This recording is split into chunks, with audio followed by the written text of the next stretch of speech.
अगर ये बात बताएं तो यह भी सत्य है कि बलूचिस्तान के लोगों के साथ में जो वास्तव में गलत होता है वो तो होता ही है, और गलत बहुत बुरी तरह से होता है। दूसरी बात यह भी है कि पाकिस्तान जितना ध्यान भारत में आतंकवाद फैलाने में लगाता है, अगर वो उतना ध्यान अपने देश को बेहतरीन करने में लगा दे या फिर अपने देश की तरक्की में लगा दे, बलूचिस्तान के लोगों की तसल्ली के लिए कुछ करने लग जाए तो कितना बढ़िया रहेगा। और धुरंधर मूवी में जसकीरत ने केवल उन्हीं लोगों को मारा है जो वाकई में बुरे थे। जसकीरत ने उन लोगों से कुछ नहीं कहा जो अच्छे थे और अपनी ड्यूटी के प्रति ईमानदार थे, चाहे वो उजैर बलूच हो या फिर चाहे वो पुलिस वाला हो जो एसपी असलम के साथ रहता था। जसकीरत यालिना से मिलेगा कैसे? वो दुबई में भी मिल सकते हैं कभी भी आकर।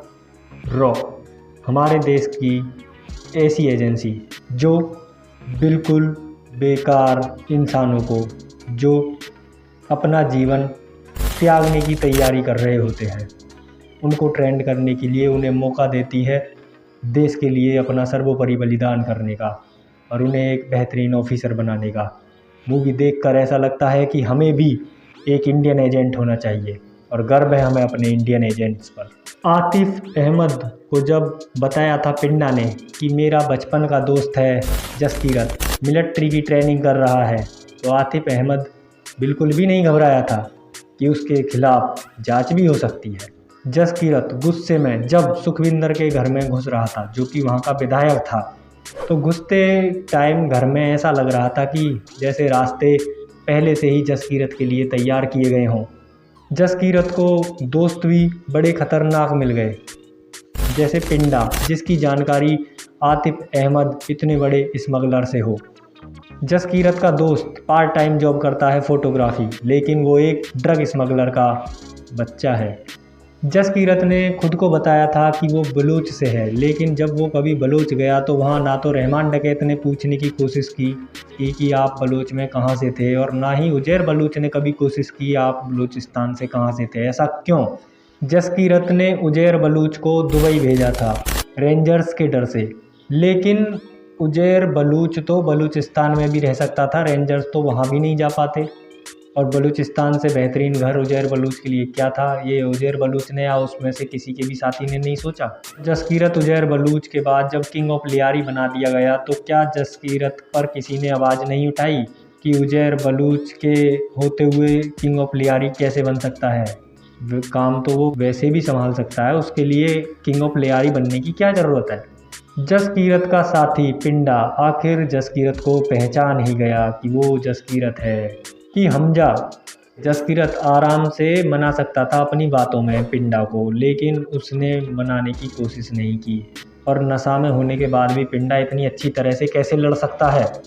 और जसकीरत ने गलती कहाँ की थी कि जब आलम खुद से पकड़ा गया था तो जसकीरत को उसे गोली मारने की ज़रूरत ही नहीं पड़ती।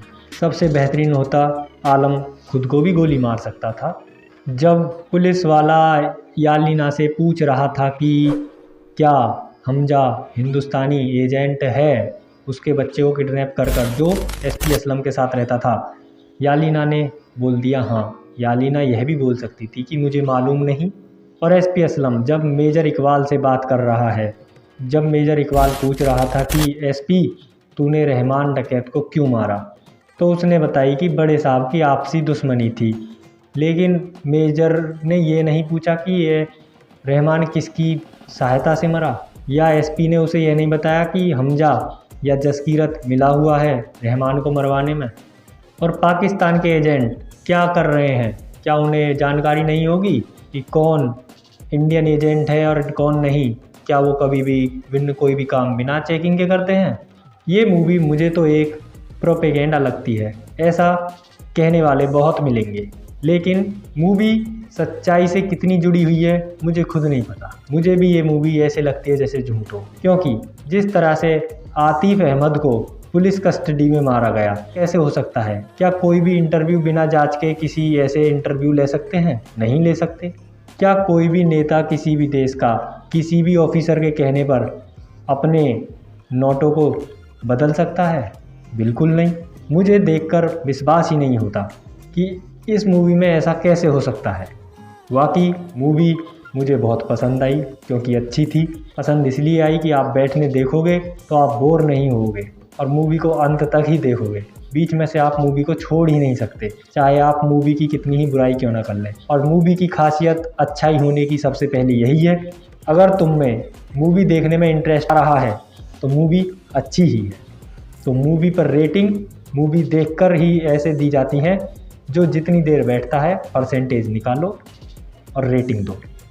अगर 4 घंटा की मूवी है 240 मिनट की, आप देखो, आप बैठे, आपने देखी 200 मिनट, तो सीधी सी बात है, तो लगभग आप रेटिंग दोगे मूवी को 8 स्टार की 10 में से।